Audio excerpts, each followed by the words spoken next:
teman-teman ya minta maaf.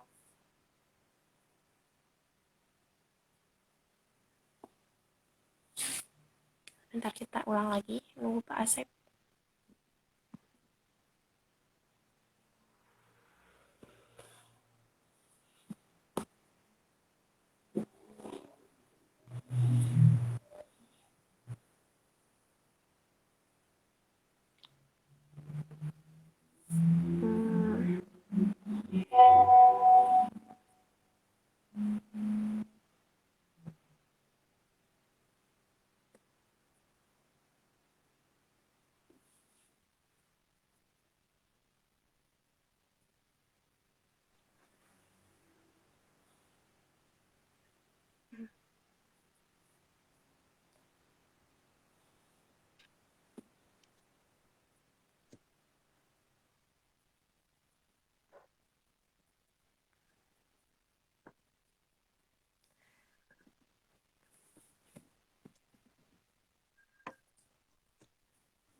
Kita nunggu dulu ya.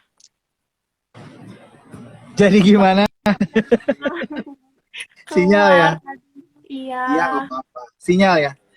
Iya, Ya, ini juga bagian dari bakat sebenarnya.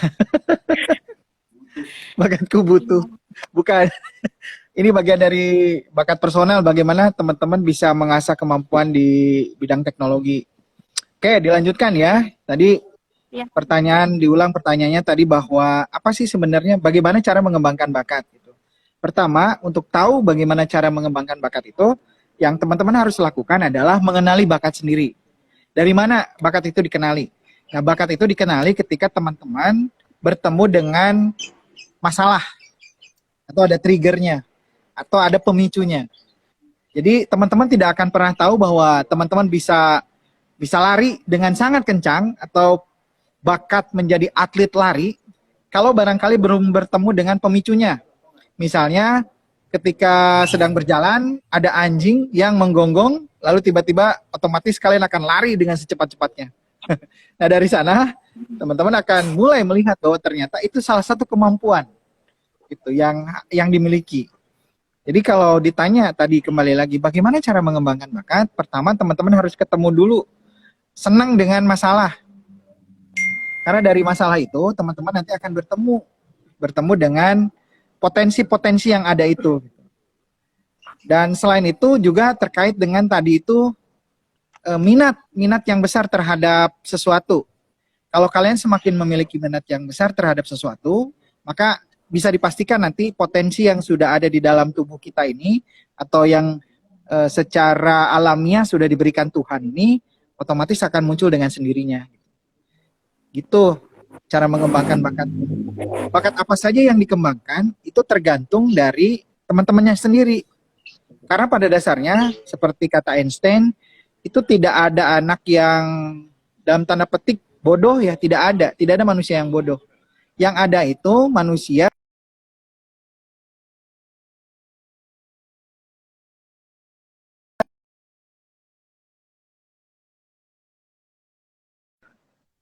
maka ketika manusia disuruh menyelam seperti ikan, itu tidak akan pernah bisa. Maka bakat itu harus dikembangkan berdasarkan potensi yang ada dan kebutuhan kalian sebagai istilah sebagai pelajar atau sebagai kita manusia. Jadi kalau bicara bakat itu seperti itu. Gitu Neng, kira-kira silakan ada lagi nggak? Barangkali yang bisa kita obrolkan. Ada Pak. Pertanyaan berikut. Keluarin aja suaranya. Tidak jelas suaranya. Ya suaranya kerasin. Suaranya kerasin aja, nggak apa-apa. Iya Pak. Pertanyaan selanjutnya, apa aja sih yang menjadi fokus teori bakat? Fokus ya, yang menjadi fokus teori bakat itu nanti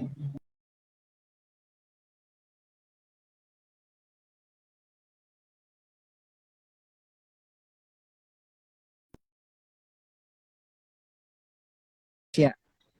Nah, teori-teori bakat itu membawa atau menuntun kita untuk mengenali sebenarnya ada berapa bakat yang dimiliki manusia.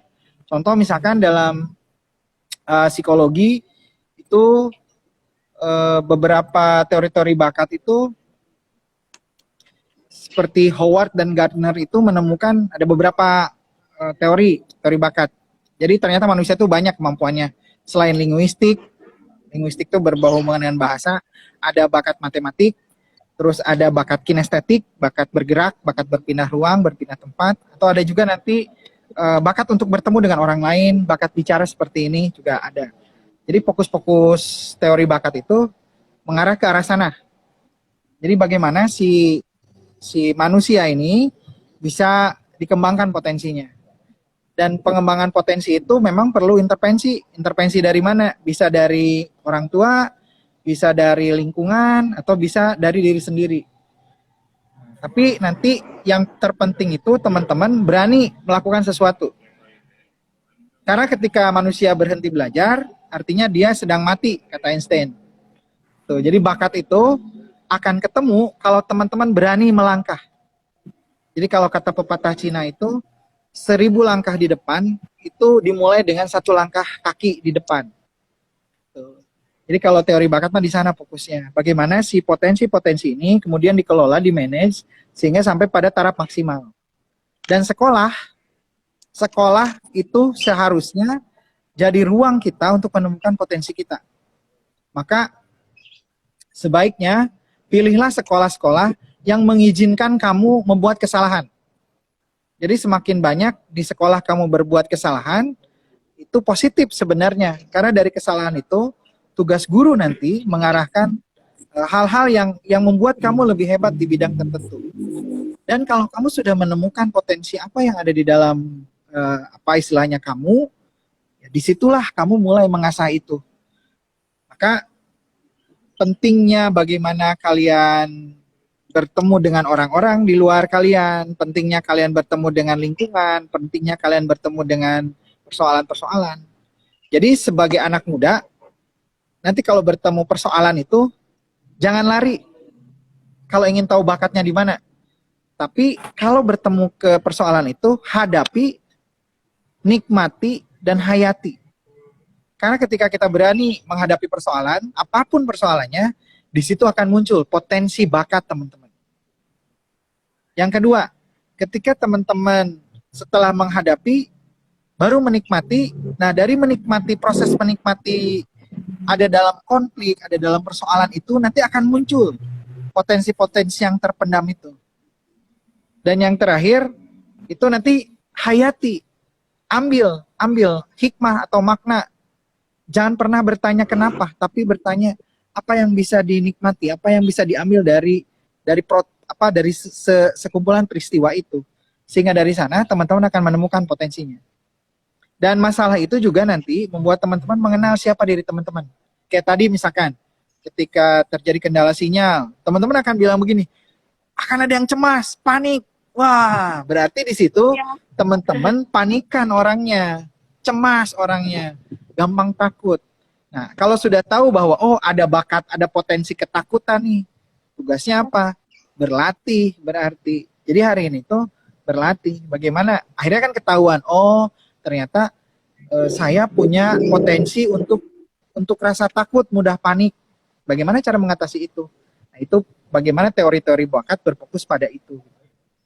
Tapi dari seluruh teori bakat yang barangkali diciptakan atau ditemukan oleh para ahli psikologis itu, muaranya ada pada teman-teman sendiri.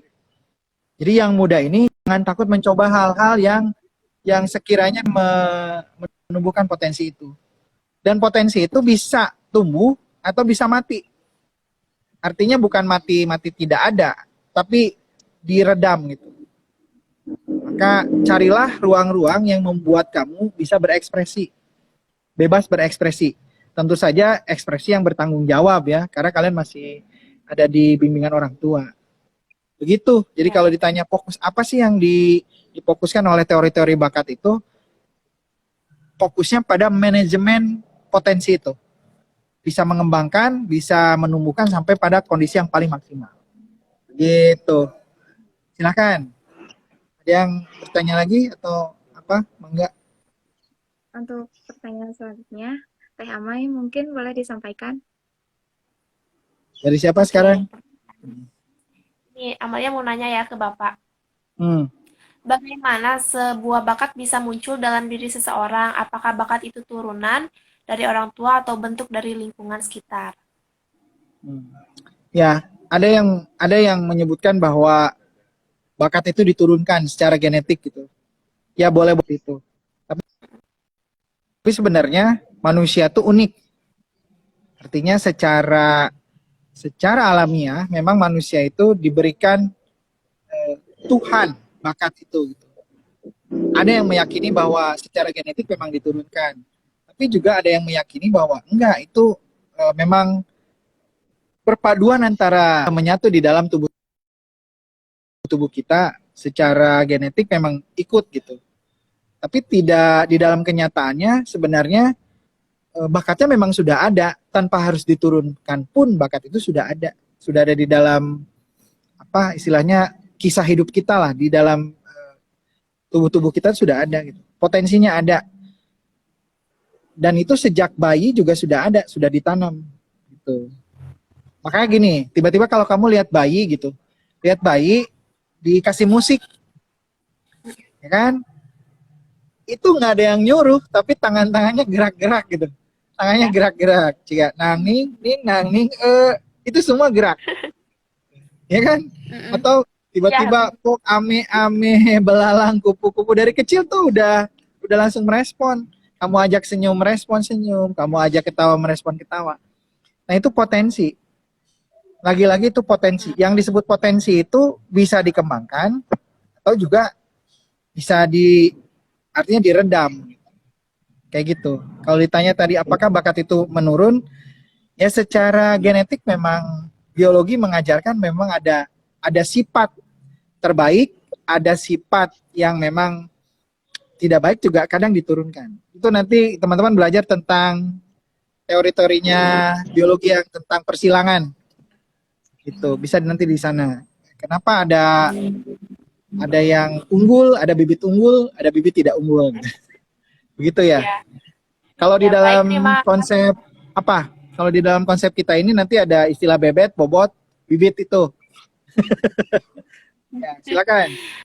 Oke, baik Bapak, terima kasih jawabannya. Kita lanjut ke Hmm, pertanyaan selanjutnya aja ya. silakan boleh. Gini Pak, gimana sih cara kita menumbuhkan rasa percaya diri biar kita tuh biar pede dalam mempunyai bakat gitu? Nah, sip. Gini, pertama, seseorang itu akan bersinar di tempat yang tepat. Apa maksudnya? Maksudnya, cara paling instan untuk kamu percaya diri adalah berada di lingkungan yang cocok, berada di pergaulan yang cocok, berada di circle yang cocok. Nah, hanya circle yang menghargai apa berempati terhadap kalian yang akan membuat kalian lebih percaya diri. Karena gini loh, kadang di circle itu kadang teman-teman gak nyaman. Biasanya perempuan. Perempuan itu punya circle-circle dengan bahasa tubuhnya bisa membuat orang yang ada di samping yang tidak dikehendaki kehadirannya itu tidak nyaman. Bener nggak? Anak-anak perempuan tuh biasanya tahu Ya, banget, gak harus ngomong, tapi orang yang ada di circle itu biasanya tersinggung lalu pergi. Nah iya, gitu. Tadi pertanyaan, bener kan? iya bener Pak. Kalian akan punya pasukan gibahnya sendiri. Nah, kayak gitu. Maka nanti bagaimana sih menumbuhkan rasa percaya diri? Pertama, temukan pergaulan, temukan circle yang memang menghargai kamu, keberadaan kamu. Bagaimana cara menemukannya? Ya tentu saja mulai dengan diri sendiri berempati pada orang lain. Mulai diri sendiri menghargai orang lain. Maka dari situ nanti orang juga akan merespon balik. Bisa positif, bisa negatif. Tapi kebanyakan kalau kamu bersikap baik sama orang, setidaknya orang tersebut juga akan feedbackkan yang baik. Itu yang pertama. Jadi cari circle yang memang menghargai kamu, membutuhkan kamu. Karena di situ kamu akan dihargai. Dan ketika rasa penghargaan itu muncul, ya teman-teman dengan sendirinya akan muncul kepercayaan dirinya. Tapi setelah muncul kepercayaan diri, ya mohon tidak terlalu over, pede, karena itu juga nggak baik. Yang kedua, cara menumbuhkan percaya diri itu teman-teman berlatih. berlatih menghadapi kenyataan, berlatih menghadapi situasi yang membuat teman-teman tidak nyaman. Hadapi itu. Nah, ketika teman-teman sudah berani menghadapi, menikmati, menghayati situasi yang tidak nyaman, otomatis nanti seluruh potensi yang ada itu akan mendukung keberadaan teman-teman. Maka dari sana nanti muncul rasa percaya diri. Dan selanjutnya, nanti rasa percaya diri itu muncul dari pengetahuan. Jadi kalau mau percaya diri, teman-teman harus banyak pengetahuan, banyak ilmu. Iya. Jadi tidak boleh alergi dengan ilmu. Karena semakin berilmu, biasanya teman-teman selain hati-hati, juga tumbuh rasa percaya dirinya. Jadi menguasai bidang-bidang tertentu. Contoh misalkan, kalau teman-teman senang teater, kuasai bidang teater itu. Maka teman-teman akan percaya diri di bidang teater. Kayak gitu. Jadi yang membuat makin pede itu, satu tadi, temukan circle yang memang menerima kamu apa adanya. Yang kedua, berlatih menerima kenyataan yang tidak sesuai dengan harapan. Yang ketiga, berilmu. Artinya berpengetahuan di dalam bidang yang kamu mau pede. Pak, aku mau pede nyanyi. Ya udah, berarti kamu harus berlatih ilmu bernyanyi. Selain ilmu bernyanyi juga harus latihan untuk praktekin juga. Karena berlatih membuat segalanya jadi sempurna. Gitu. Paham ya? Ya. Jadi udah pede belum nih? Nih kalau mau pede jadi presenter begini, ya harus sering latihan jadi presenter. Jadi nanti percaya dirinya tumbuh.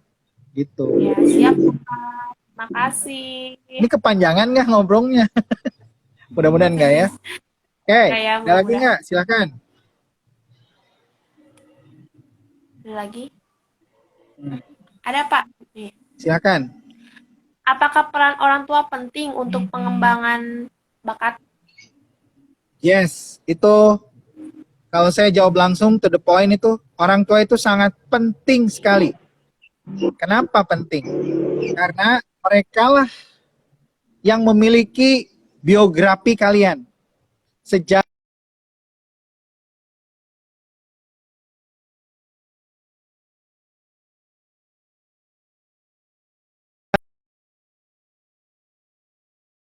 anak-anaknya. Sejauh mana orang tua, keterlibatan orang tua di dalam mendukung anak-anaknya. Orang tua itu memberi ruang untuk anaknya tumbuh. Gitu. Nah, celakanya kan begini. Kalian sebenarnya ada kesadaran untuk menumbuhkan bakat. Cuman kadang orang tua melarang. Gak boleh ini, gak boleh itu, gak boleh ini, gak boleh itu. Betul? Akan ada Betul. masanya seperti itu. Nah, di situ kenapa begitu? Karena teman-teman, orang tua itu sebenarnya sebagian besar berhenti belajar tentang kalian ketika mereka mulai sibuk dengan aktivitasnya di luar. Sehingga ketika datang ke rumah, mereka terkaget-kaget, anaknya sudah menguasai banyak hal. Gitu. Maka kalau begitu bagaimana, Pak? Kalau orang tuanya sulit kan, masa iya kita memerintah ke orang tua kan juga nggak baik. Jadi kitanya yang sadar. Kitanya yang sadar, lakukan pendekatan terhadap mereka.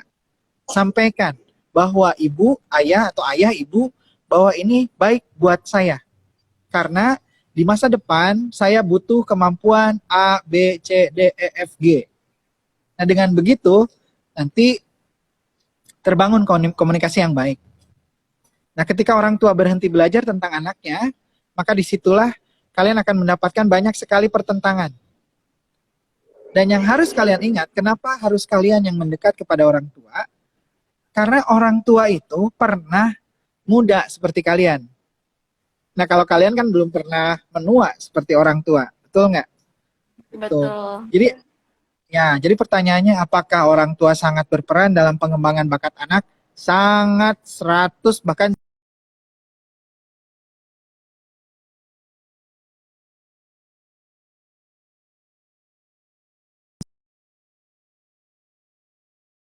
selama reasoningnya bagus, selama positif, mereka akan mengizinkan. Ini masalahnya kan bangun pagi aja masih disuruh, ya kan? Makan aja pengen disuapin, ngerjain tugas aja dimarah-marahin. Nah itu, jadi orang tua juga nggak yakin bahwa kamu bisa gitu. Maka sama orang tua tuh gunakan bahasa yang baik. Yang kedua, sadari bahwa kadang orang tua berhenti belajar tentang kalian. Sehingga kalian suka bilang kayak gini, ih si ayah mah nggak nyambung ya ngobrolnya dengan kita. Gitu. Bener nggak? Kalian ngomong Iya, apa, terus kok nggak nyambung ya? Gitu. Bener nggak? iya, bener Benar. Pak. Dari sana. Nah, ketika ada orang tua emang nggak nyambung sama kalian, kalian anggap tidak nyambung, itu bukan berarti benar-benar nggak nyambung. Hanya kalian ngobrolnya tidak pada tempat yang sama. Tidak sama, frekuensinya nggak sama. Jadi yang menyesuaikan itu harus kalian. Jadi kalian yang sesuaikan dengan frekuensi orang tua. Kalau orang tuanya barangkali lagi kekurangan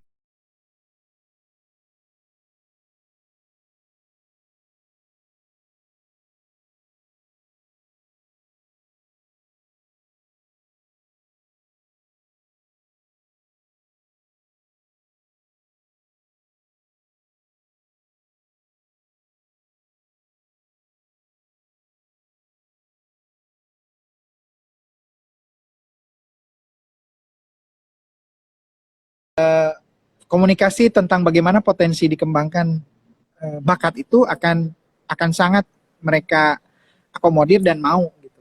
Tapi nanti kalau kalian jadi orang tua, beri ruang anak. Dan bukan berarti memberi ruang itu membebaskan, tidak, tapi memberikan rambu-rambu. Karena orang tua tahu sampai batas mana anaknya berkembang. Gitu. Kalau anaknya pengen pandai berbicara, maka jadilah orang tua yang pandai mendengar. Dan seberapa bebas kalian? Coba nih saya mau tanya, Amel nih, di rumah bebas nggak kalau bicara sama orang tua? Atau masih agak malu-malu? Kadang masih malu-malu, Pak. Kenapa malu-malu? Kayak nggak gimana gitu. Kadang sama orang tua diresponnya kayak kurang baik gitu kadang. Nah, Kadang kan cari kejutannya, timing. Hmm. kadang Ya, terus? kejutannya jadi males nyeritain tentang, apalagi tentang percintaan gitu, Pak. Hmm. Kalau gitu tugasnya apa coba? Cari timingnya. Jangan pernah sekali-kali kamu curhat, orang tuanya baru pulang kerja. Itu masalah. Jadi cari Iya. timingnya. Iya. Mm-mm. Atau jangan sekali-kali kamu pengen curhat ibunya pas lagi masak pagi-pagi. Itu masalah. Ya Iya otomatis benar ibu gak Pak. akan mau.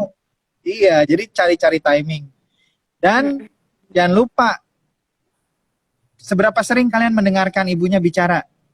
Jarang, sering, atau gimana? Kalian deh, siapa?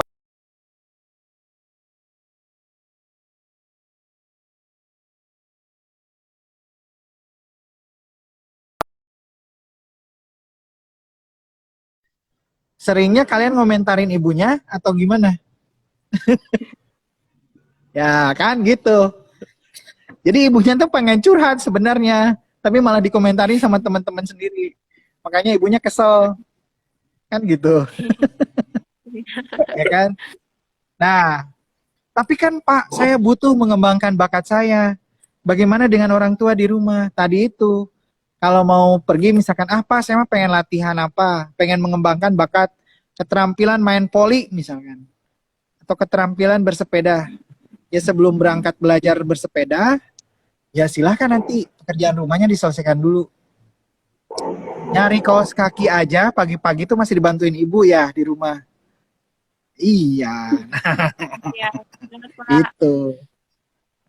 Jadi kembali lagi tadi, seberapa penting sih orang tua di dalam pengembangan bakat anak? Sangat penting sekali. Tapi yang terpenting itu adalah kaliannya sendiri. Kaliannya sendiri. Kalau kaliannya tidak punya tanggung jawab untuk mengembangkan minat tadi, bakat, ya sudahlah, bakatnya nggak akan berkembang. Tahu-tahu gini, dewasa aja, tapi kelakuan masih kekanak-kanakan. Itu artinya belum selesai di pengembangan bakat awal. Jadi dari awal belum selesai. Gitu. Iya. Gitu kira-kira. Silakan. Oke, Bapak.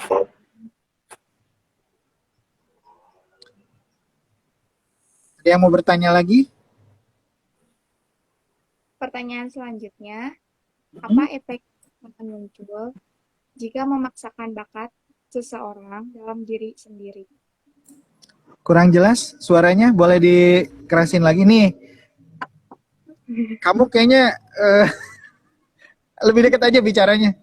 Kenapa ragu-ragu? Apakah apa efek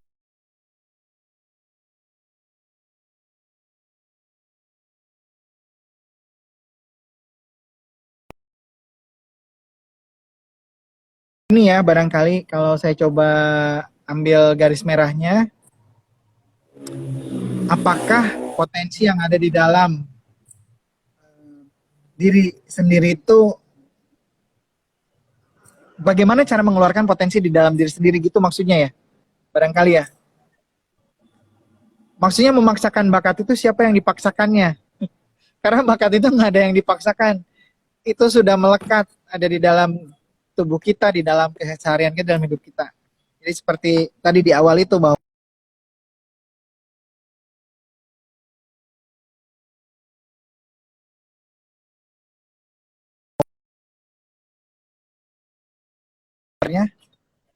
pada level tertentu memang harus dipaksa.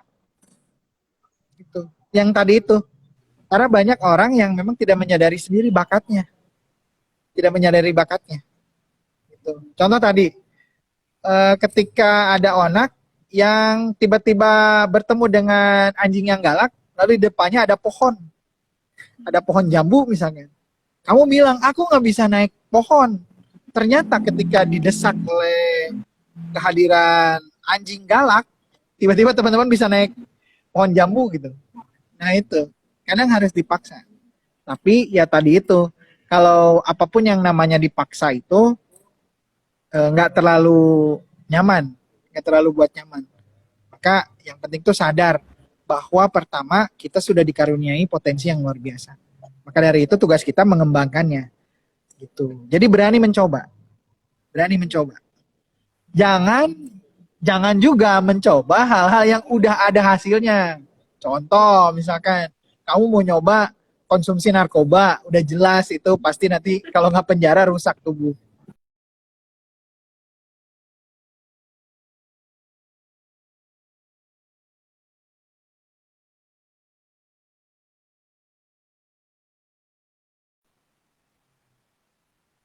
Sinyalnya. Yang masih bisa dieksplorasi, terutama untuk kecakapan hidup ya. Bakat memasak misalnya. Kalau orang bakat masak, dari cara megang pisaunya aja udah ketahuan. Kayak gitu. Ketahuan gimana? Ya rapi nanti itunya. irisan? Nah kalau rasa itu butuh proses ya. Bisa aja kan Iya. masak air juga sampai gosong kan. Pernah masak airnya sampai gosong? Enggak. Ya, Nggak jangan. sampai gosong, Itu ya Neng Pak. ya. Nah, ya dari kawan-kawan yang lagi nonton kalau ada pertanyaan boleh juga nggak apa-apa.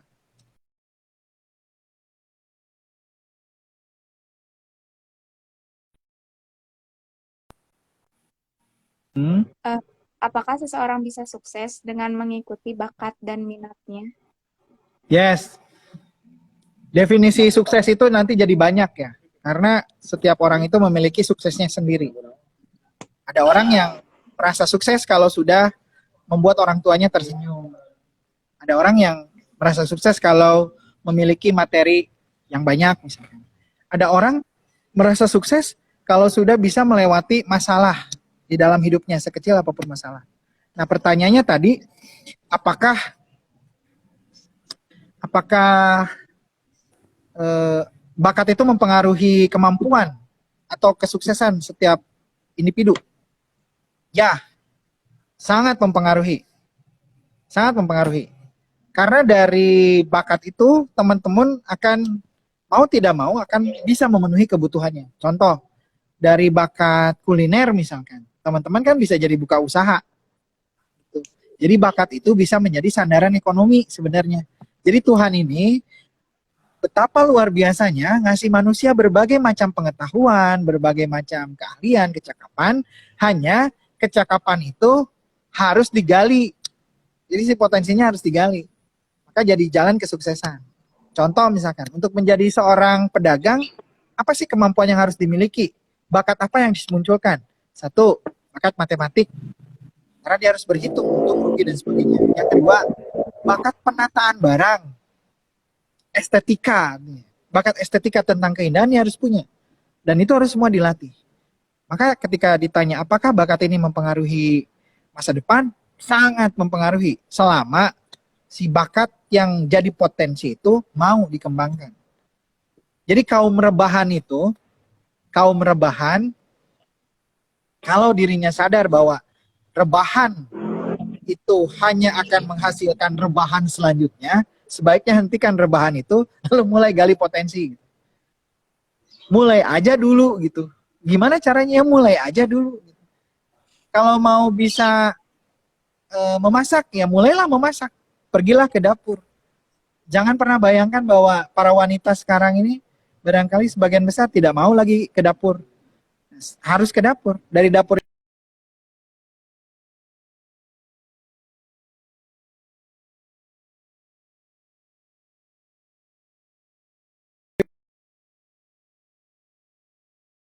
besar kecilnya tergantung tadi itu, pengaruh minat, pengaruh nilai diri, pengaruh dari lingkungan gitu. Maka tadi cari circle yang membuat bakatnya berkembang. Jangan pernah cari. Indikatornya apa sih circle yang baik itu? Kalau kamu berkumpul di circle itu, kamu nambah ilmu, nambah pengetahuan. Terusin ada di circle itu. Terusin ada di ruang itu. Kalau di ruang itu kamu nggak nambah apa-apa, malah ngurangin banyak, tinggalin. Karena waktu kita sama 24 jam. Kayak gitu. Paham ya? Jadi orang-orang yang sukses hari ini adalah orang-orang yang mampu menemukan bakatnya. Dan bakat itu ditemukan dengan cara tadi. Kita mau melakukan sesuatu. Bergerak. Allah tidak akan merubah suatu kaum selama kaum itu tidak merubah dirinya. Aku sudah ciptakan bakat untuk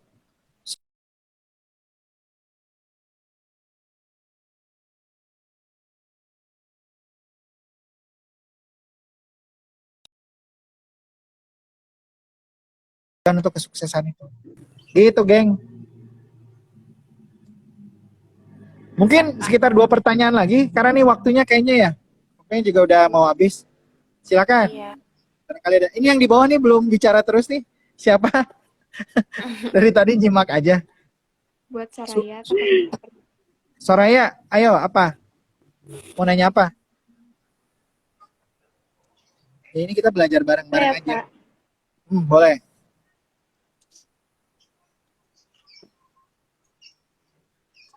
Silakan. Faktor yang memengaruhi bakat itu apa aja ya, Pak?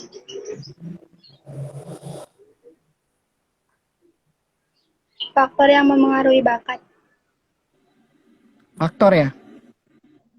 Tadi bakat itu bisa tumbuh optimal kalau dia memang disadari adanya. Dia akan optimal kalau disadari. Sadar bahwa Tuhan memberikan anugerah berupa bakat itu. Bakat itu tersembunyi. Jadi harus digali. Digalinya dengan tadi trigger-trigger itu. Nah, faktor apa saja sih yang mempengaruhi tumbuh kembang bakat? Satu tadi faktor diri sendirinya juga, minat, motivasi. Semakin motivasinya tinggi terhadap sesuatu, maka bakat terhadap sesuatu juga akan tumbuh. Minatnya tinggi terhadap sesuatu, maka kamu akan maksimal di bakat itu. Contoh, kalau kamu sangat berminat sekali pada pelajaran biologi, maka bakat-bakat di bidang biologi akan muncul. Seluruh ilmuwan itu adalah orang-orang yang mampu memiliki minat yang tinggi terhadap sesuatu. Sehingga dia menemukan sendiri potensinya, muncul. Soraya misalkan,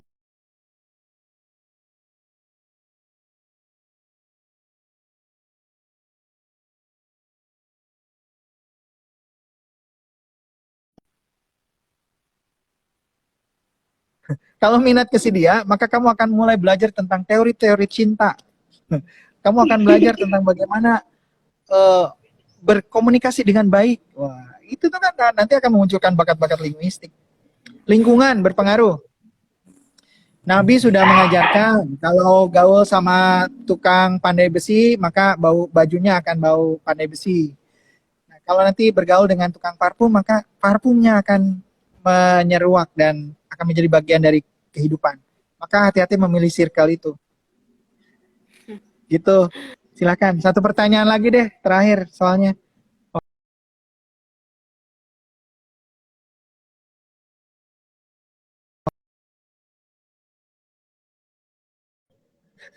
ngajar. Oke, terima kasih ya. Baik teman-teman, jadi pertemuan hari ini menyenangkan. Sampai ketemu nanti di kelas selanjutnya ya. Jadi pertama, kalau boleh nanti saya coba catat sedikit bahwa bakat itu anugerah, gift sudah diberikan. Bakat itu muncul nanti dengan trigger, dengan potensi. Jadi potensi itu akan muncul. Dan bakat ini sangat dipengaruhi oleh minat dan motivasi pribadi. Selanjutnya lingkungan berpengaruh, tapi tidak akan seberpengaruh terhadap kemampuan individu. Gitu. Selanjutnya bakat itu juga bisa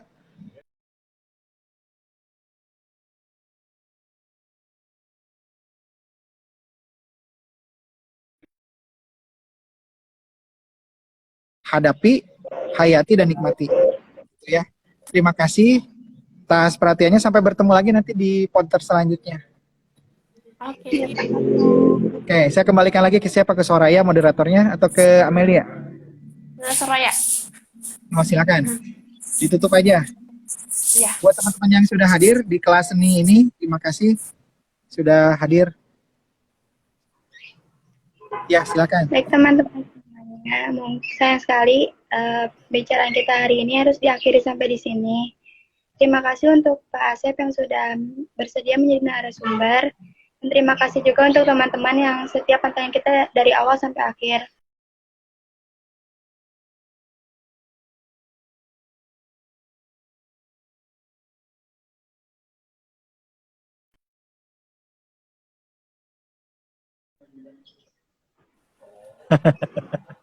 Ya, ayo ditutup atuh. Oke, terima kasih ya. Ya, Oke, Kak. terima kasih juga Bapak sudah berkenan jadi narasumber minggu ini. Ya, oke. Silakan ditutup. Jadi yang ngajak live nanti yang nutup. Kalau saya nggak mungkin Oke, pergi. Oke, kita tutup aja ya pembicaraan kali ini. Terima kasih buat semuanya. Wassalamualaikum warahmatullahi wabarakatuh. Waalaikumsalam.